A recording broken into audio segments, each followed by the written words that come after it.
Hi, guys. Welcome back to Having a Ball podcast. I am your host, Erica. I'm Lucy. And we have a special guest today. We have Wendy Loggia, an author who we, of course, came across because she wrote this on YouTube. I'll be showing it, this very sweet Lucy book that I did get on the waiting list and got it like immediately the day that it was released. So I was all excited. And, it's one of those books that if I had it as a kid would have made a difference just introducing it to children. So welcome. Thank you for coming on. Thank you so much for having me. I'm excited to speak with you and talk about Lucy. And we're really excited to have you. Lucy has a drink to introduce. What are you drinking? I'm drinking homemade apple cider. Oh. Okay, because I wanted something that was lower calories, and apple cider tends to be a lot, but I love apple cider because it's fall. Yes, I love fall. It's hard for me because it's like 80 degrees outside. So if it gets any lower than that, then I get excited for sweater weather. But yeah. Then you're like, it's winter. Yeah. It's like 75 degrees. And where are you joining us from, Wendy? I'm in New Jersey. I'm actually right outside New York City. Okay. And what's the weather like? Hot tea tonight. I did have cider today, but I switched it over to tea in my mug that says "little" in honor of my little golden book. So, I love that. Yeah. Oh, I love it. I love that. So your book, of course, our interest is, of course, because it's Lucille Ball, but you have a lot more than that. I saw you have a Taylor Swift book coming up, which is really neat because, she, of course, is for kids and girls of all ages, and they find her like maybe straight out the womb, they find Taylor Swift, but these straight books, out of the womb. Just, everyone loves Taylor Swift. But with Lucy, though, it's not something that is just existing like a Taylor Swift. It's really something that needs to be introduced to our generation, which is what you're doing with this book. What made you want to write the book? Sure. So I'm an editor at Random House Children's Books, and I work primarily on books for tweens and teens, so older readers. Mm-hmm. But my colleagues in another department work on little golden books, and there are little golden books on everything. Like you might have grown up reading little golden books. Mm-hmm. I did. There's a monster at the end of this book was a favorite. But little golden books span from E.T. to, my first Christmas, to Thanksgiving, all sorts of sort of classic, iconic subject matter. Mm-hmm. And there's a series of books about famous people, and the biography line is sort of this little growing area of little golden books. And they have George Washington, Abraham Lincoln, Betty White, and I just thought there should be a Lucy book. Yeah. And so I pitched the idea to the editor who works on the books. And I also thought, because I grew up in Jamestown and I knew a lot about Lucy, if there ever was going to be one, I felt kind of proprietary that I'd want to write it. And luckily, they thought about it, came back to me a few months later and said they wanted to do the Lucy book. So that's sort of how it came to be. And I had also pitched Taylor, and then that one also got the green light. So is her family aware, or are you aware if they're aware? Or do you need that sort of permission when you do something like that? No, because it's a biography. So we don't need permission. Of course, I hope she's happy with it. I tried with both Lucy, and I've already written the Taylor book now. It'll come out in May, but you obviously want the people that you're writing about to be happy and pleased. And so I tried to be as authentic and as, genuine and warm as I could about Lucy and Taylor. Two very different women, but both icons in their own right. What makes a golden book a golden book? Like, are there certain standards, or is it through the publishing, like where you publish? How is it a golden book? Sure. So the line, there are, I think right now there are around 200 little golden books in print. They're geared toward ages 2 to 5. So obviously if you're 2, you're not going to be able to read these books on your own, but you can be, they can be read to you. And they really are sort of timeless subject matter that will engage children, that will sort of introduce them into the world of reading through subject matter that would be appealing to them, with really fun, bright, colorful, kid-friendly illustrations. And then they all have the little gold spine. Yes. These spine illustrations here. are great. They're very, very cute. I mean, the one with all 4 of them for I Love Lucy was very, really sweet. I like that. Yeah, I felt really fortunate because as an author, you don't really have a say in the illustrator. So you're assigned, like I got an email saying that Shinko was going to be the illustrator. And so I immediately went and tried to find him on Instagram and tried to see like what his art samples look like. And I saw some samples from his artist agency, and I just knew he would do an amazing job on the book, which I think he did. But yes, little golden books, and they're very affordably priced. I would say Yes. that they, Yeah. so For that's sure. another, sort of hallmark of the line, that it's a classic sort of giftable book, but at a low price point. Which makes it We've much got a more bunch. attainable for kids. Oh, you do? Oh For yeah. Apollo. Yeah. I mean, if you think about it, it's crazy. I know you work in children's books, but so, I go shopping for them and some of them are like $15, $20. Yeah. And I'm like, well, that's a lot, compared Yeah. to $5, $6, where I'm like, I can stock up on a few of these, and then Yeah. he's got multiple Over and stories that he over, can yeah. read. Yeah. Exactly. Yeah.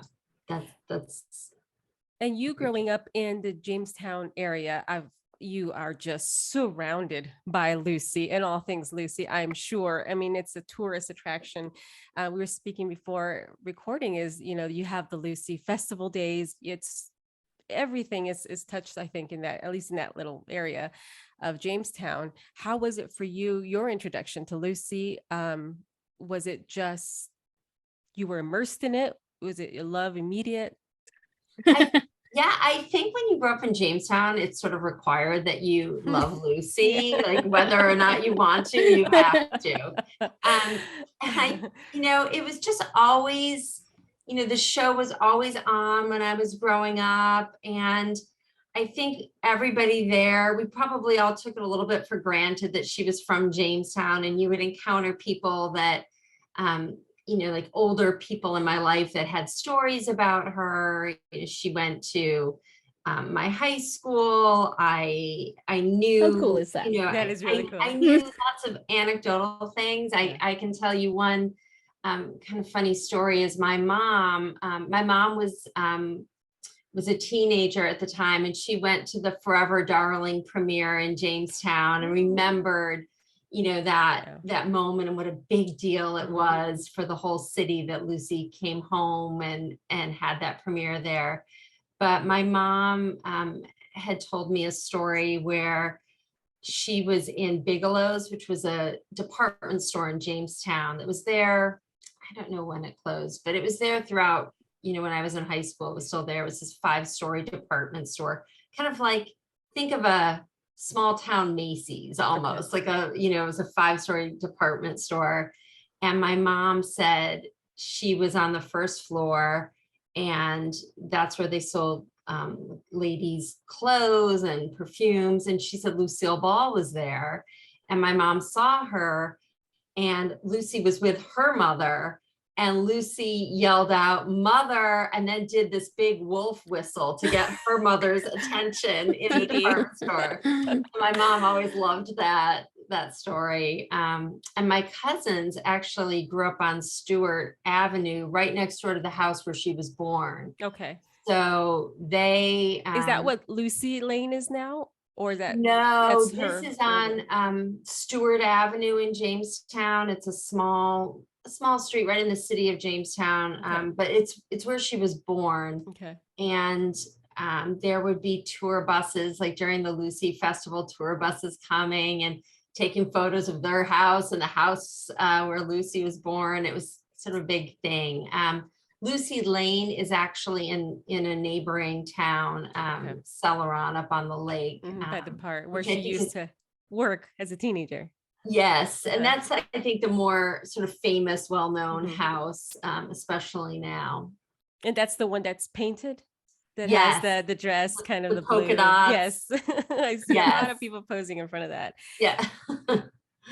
And when with you writing children's books, is it something that you were more gravitated towards writing it because it's easier for the way that they understand the book? Because reading it is you hit every important point, but of course in a preschool level, so they can understand. You're not gonna get something more intense. But is it something that you chose because the love of writing for children, or do you just write for all kinds of ages?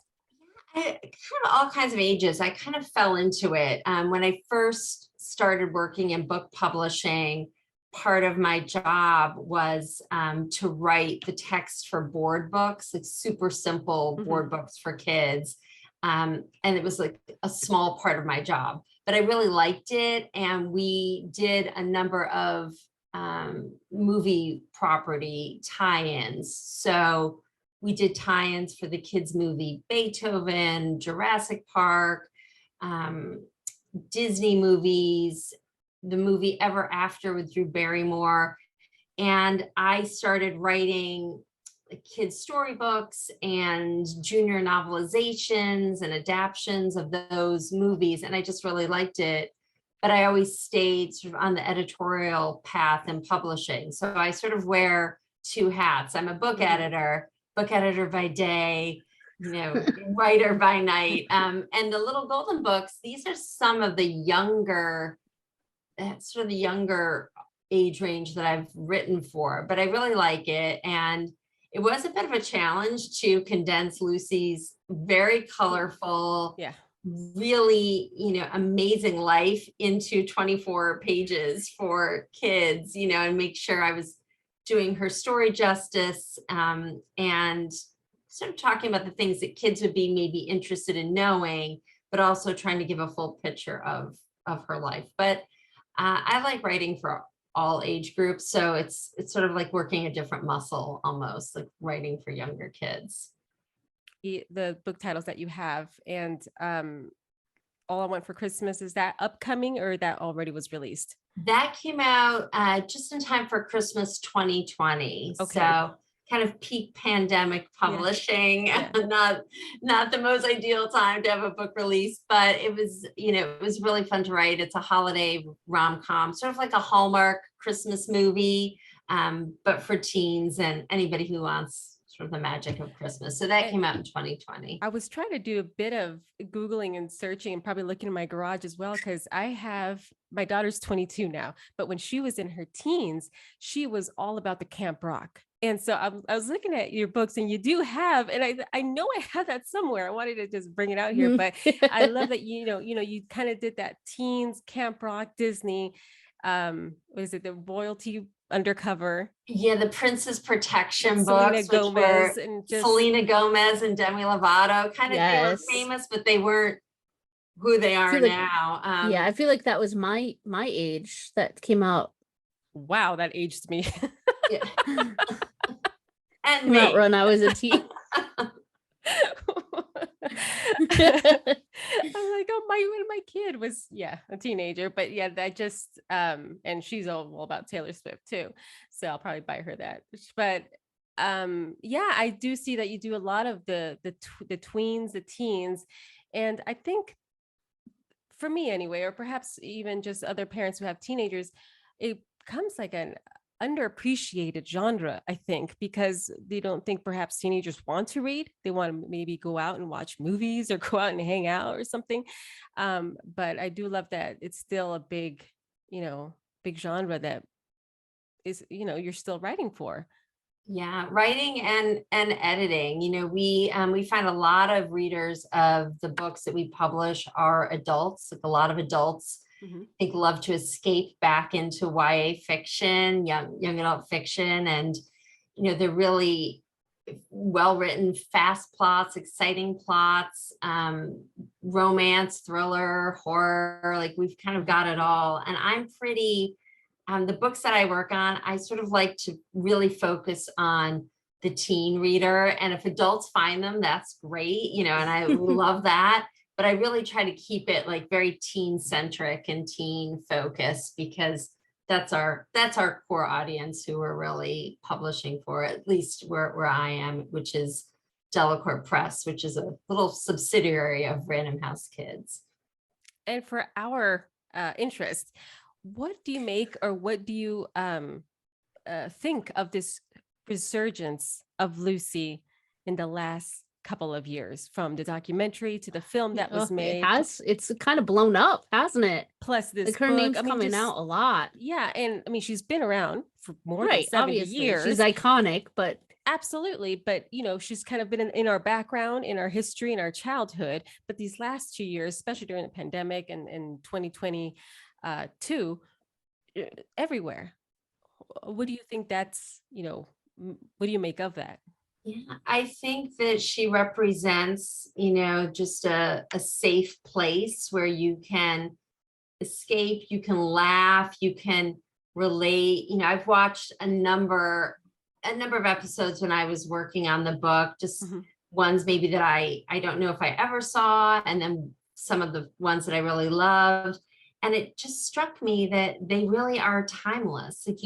They're not relying on a lot of, of the moment humor or references. Like she's just this classic comedian, and she's paved the way for so many people to come after her. And I think also when I was working on the book, I couldn't believe, suddenly I was like, what, they're making a movie being the Ricardos, and then the Amy Poehler documentary. And it was just suddenly, I was kind of seeing her everywhere. So I don't know, it was like something in the water was bubbling up. But she just sort of represents that, just a simpler time, a time when I think families all tuned in, that sort of watching, and something we don't really have now because it's all streaming. There's no appointment viewing really. And unless it's like sports maybe, but or Hulu. Colin and I have our shows now that we only watch when they come out. Yeah. And it drives me insane, but it's still like a nice thing that it's like, oh, it's come out, like let's watch this together, that we have a show that, but and I liked your point, Wendy. I think that you might have hit the nail on the head with just the fact that it is a comfort, and like for a lot of people it's family oriented, it's funny, it's lighthearted, and it's comfortable. And I think in the time that we've been through, and we see a resurgence of it in the last few years. And in these last few years, I think that people, one, they had a lot more time, so they could go back and watch, older shows. They've caught up on all their current shows. Like, let's watch something. Well, now that Paramount maybe released I haven't all the episodes, that's right. Paramount helped out. And I think that, you find it and you're just like, oh yeah, I could sit here, that is anything Lucy is like my comfort.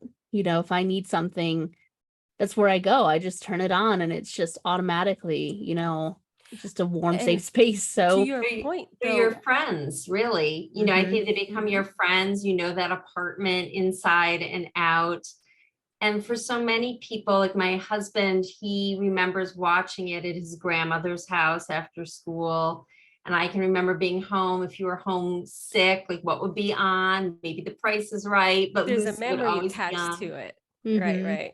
But to both of your points, though, there's many programs that came out 50s, 60s, 70s that aren't, I mean, they're beloved. You've got the Andy Griffith, you've got, Hogan's Heroes, you've got, Three's Company, all these shows. I was like, all these shows that I watch on a loop. Are your favorite that you have right now? Andy Griffith, Hogan's Heroes. Yeah. And yes, they're very beloved. They're huge, but nothing like this. I mean, the merchandise is being created probably as we speak for next year's, release of something. And just like it's always said, somebody's watching it somewhere at some point of the world. And that's just beyond iconic, I think.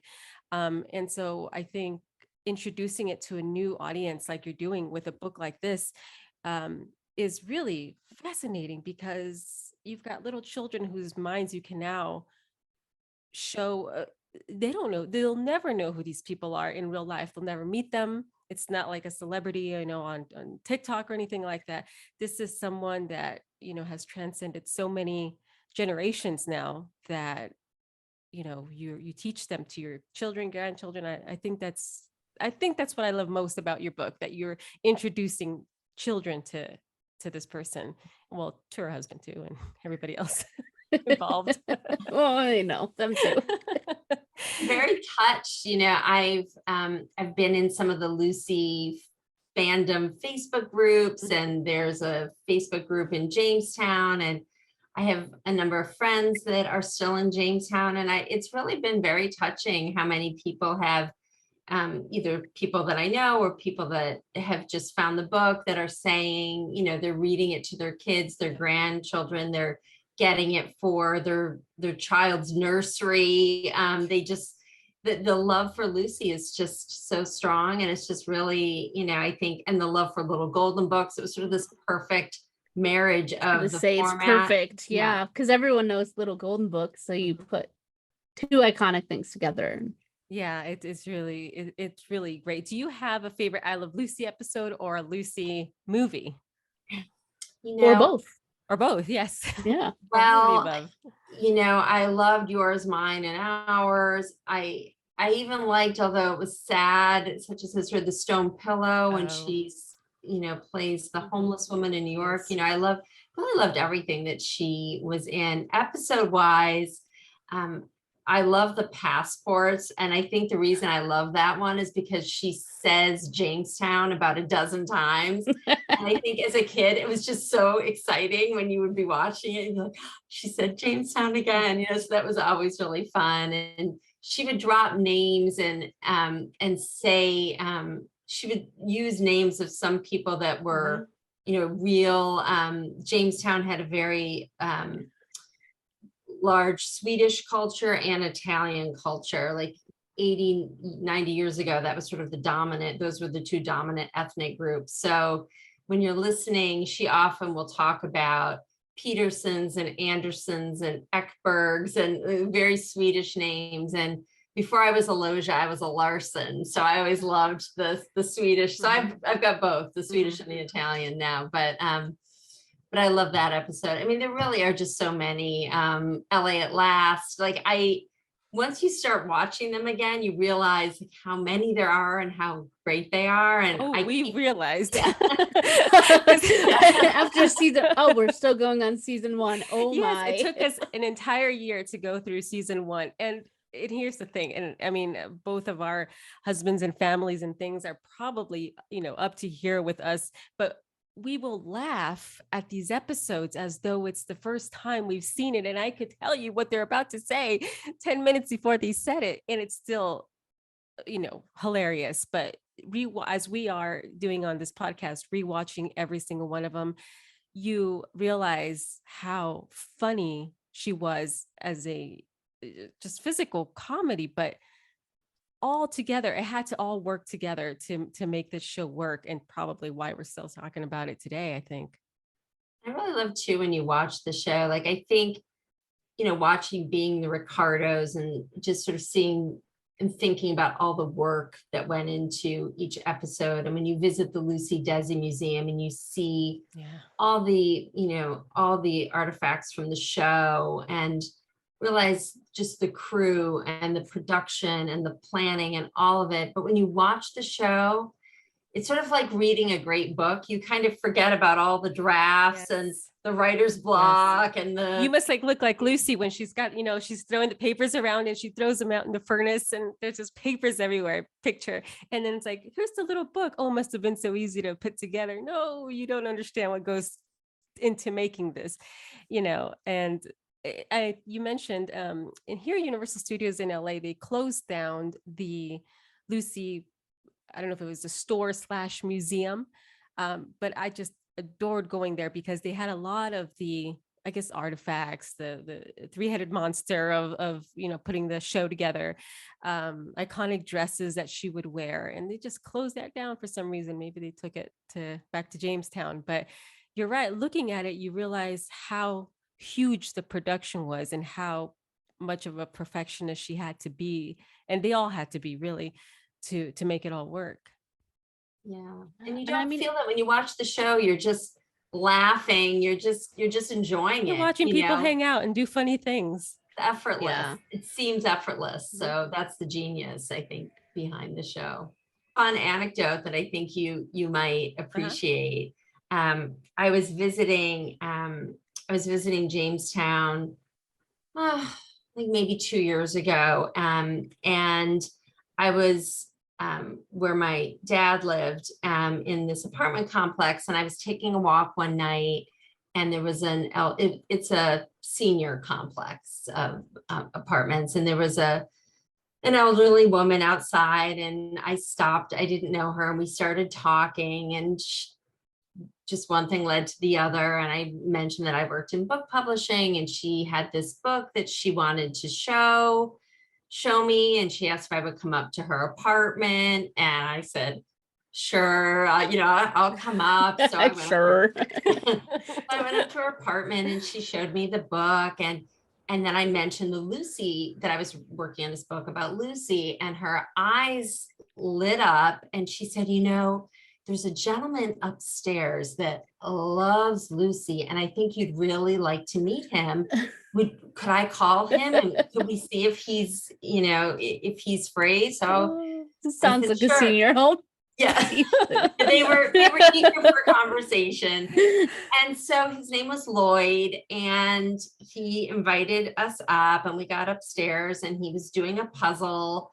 And he was just this very kind-hearted man, and he started telling me about his love for Lucy, and he had all sorts of memorabilia all around his apartment. And I said, so what's your most favorite piece of memorabilia? And he pointed to the wall, and he said, that's his most favorite piece. And it's a photo of Desi Arnaz kind of leaning over this baby. And Lloyd said, that's my son. And it turned out that Lloyd had lived in Lucy's house. His family was the family that bought Lucy's house when her family lost it when she was a child. Mm-hmm. And his family lived in this house for 75 years. Are you meaning the one where they lost in the lawsuit? Yes. Oh, Lloyd's family bought the house, and they lived there for 75 years. And his family was the family when Lucy came back to Jamestown, and she goes through the house and is looking up at the rafters. Yeah, she's got her hand up like this. That's Lloyd. That's his entire family. So I felt like this was just like such fate that I met this lady in the parking lot, and then I ended up going up to the apartment, and he had this photo on the wall that I mentioned, but he had crocheted. He was this fabulous artist. But anyway, it was an amazing sort of coincidence. We had a wonderful night. I know he passed away earlier this year, but I felt so fortunate that I got to meet him and speak with him, and he was telling me stories about the house, and it was just it was really exciting. Now, Lloyd, we would have some story. It would be really fascinating to see what was done with the house. I think that I'm sure you've seen the before and afters of her coming, and then what it used to look like. And oh, wow, that's really great.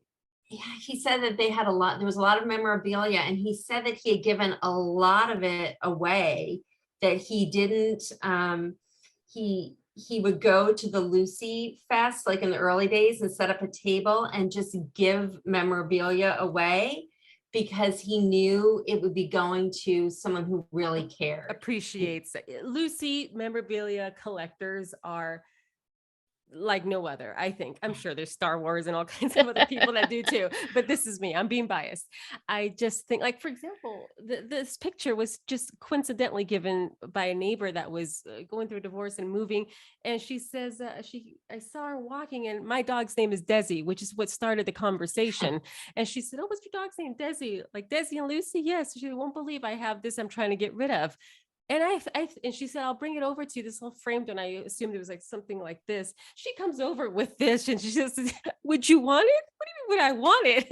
Absolutely. Not only did I do that, but I tracked down the artist and got the Desi one. Here, the matching Desi one. Yeah, And they're it's just, fabulous. it's really, it's something else, because you know that the impact she had in the entertainment industry, business world. I love that you included that she was the first woman to own, you know, the studio after the divorce with Desi. But you know, those are really, the show is funny. It's funny to watch her, but her herself, the person, the actress, or the businesswoman is really, to me, the more admirable part.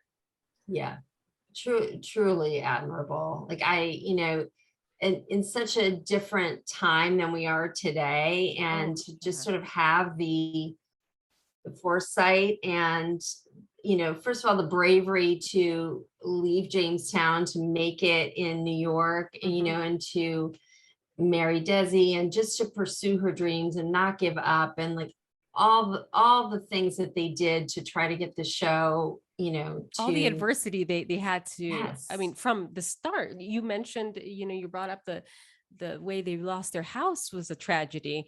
Her father was gone. That was a tragedy. Her schooling didn't go as, you hit that too in the book, didn't go as planned. That was a As tragedy. planned At all. for like go away. Yes, they said. I mean, it's you won't be elected. incredible that she was like, you know what? No, I'm still Yeah. gonna, I'm still gonna do this. Yeah, and with Desi, in a time where those interracial relationships weren't a thing, it wasn't as, admirable. They fought for that, and it was just all, in my mind, written fate. We were supposed to have all of this. Yeah, I mean, in the first round of illustrations for the book, so as the author, I got to give art notes of what I thought might make interesting illustrations, and I provided photo reference for certain scenes. And in the first round of sketches that I was shown, there wasn't a sketch of her at her desk at Desilu, and I just thought that was so important, and I asked them to swap out what was there and to replace it with that, because I felt like iconic photo, like we need that like power move, like we need to see her like post being right, an actress on the show and really being a businesswoman, which is what she was. And so I really wanted that used for the reference, and it's really a powerful looking photo. She's got the glasses on, and it's just, president on the desk there. But it's like you mentioned, we just did a review on MAME, and that's our last episode. It came out a couple of days ago, and she really wanted to get away from the character that was Lucy Ricardo, because that wasn't her. It was quite literally a character, but I think it took some time for people to take her serious, because perhaps they just, Desi ran everything. So when she did become the solo, studio owner, it made quite an impact. And I think she should be applauded much more for being the first woman, for all of her owner. accomplishes outside of the show. I mean, even on the show, but like that they helped push through. And I think, I mean, I've got Bob Crane on my mind because we've got another interview coming up. But, he was typecast, and he found a really hard time overcoming that. And I think that to an extent, Lucy was typecast in this sort of, Lucy Ricardo, Lucy Carter, all of the Lucys that she played, right? And when she tried to pull away from that, she got negative reviews, and it wasn't always for, you weren't a good actress, you weren't, good at the role that you were given, but more like, well, that's not you, that's not Lucy Ricardo. And I think that a lot of people had a hard time, and then to find out all of the amazing things that she did. And I think that's what's so important, that I'm so glad you touched on that in the book, that like she's so much more than just Lucy Ricardo. I mean, she was quite literally a trailblazer, her and Desi and everyone that worked with her, but she helped push it forward in a time where women didn't always have that power to do that. That's the bigger deal, is really pushing how hard it was. I mean, today we don't blink at hearing a woman CEO, woman, boss, running woman a director, a woman Mhm. running a studio, she was I can't amazing. think of too many other actors or actresses that were so closely, I mean, the lines between her real life and her on camera life, like her name, her marriage, the relationship, it's easy to see Some why of the people, episodes yeah, where you know, we're like, oh, Yeah. she's dealing with that in real life. Yeah. The infidelity, the worry of infidelity. As It's we like, wow, that hits close to home, as we go episode through episode, we kind of dissect it. I don't know if you've listened to any of them, but we don't just review the episode. We kind of also talk about how that merges with their real life and what went on behind the scenes to kind of get it together. But we always talk about, oh, this must be difficult for her to, even though it's funny, we're trying to make, oh, look at Ricky's flirting here. It must be very harmful to see something like that. And so she probably was like, no, leave it in there. It works for the script, but I'll deal with that. She could separate everything. That's why she was such a constant professional, Yeah. And so I just, all of that, because she could have just rejected it and said, let's make it cutesy. Let's make everything, the way I want to. Good. Yeah. But like your book, where can we find? I got this on Amazon, so I know it exists there. So you guys can Yes. order this. I'll put it on YouTube. And just for the audio version, it's the Little Golden Books, Lucille Ball biography. Where can we find your books, all your books? You can find them on Amazon, Barnes and Noble, both in store and online, Books a Million, and at your local independent bookstore. If they don't have this book or any of my other books, they can order them. And I have a link, a retailer agnostic link in my Instagram account, which is author Wendy Loggia. And yeah, wherever books are sold, you can find Lucy. And I also would encourage anyone, if you've read it and you love it, to drop a review on Amazon, because it really helps. You don't have to have purchased the book on Amazon to leave a review there. Mm-hmm. And so I enjoy reading all the positive reviews, and it really helps sort of in the algorithm of lifting it up. So do they ever do audiobooks for children, or is that only like I will read version?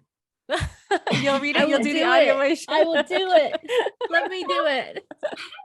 I mean, we do many audiobooks. I don't know if they've ever done them for Lucy, Okay. for Little Golden Books. Yeah, That would be really cool. I just wondered, yeah, because I do know that as I search through, Audible, I don't come across many children's books for maybe because, like you said, it's probably best to read to them or have them read than just. Yeah, but some children don't have that. A lot of children don't have that. Mm-hmm. And so they have Yeah. something they can listen to.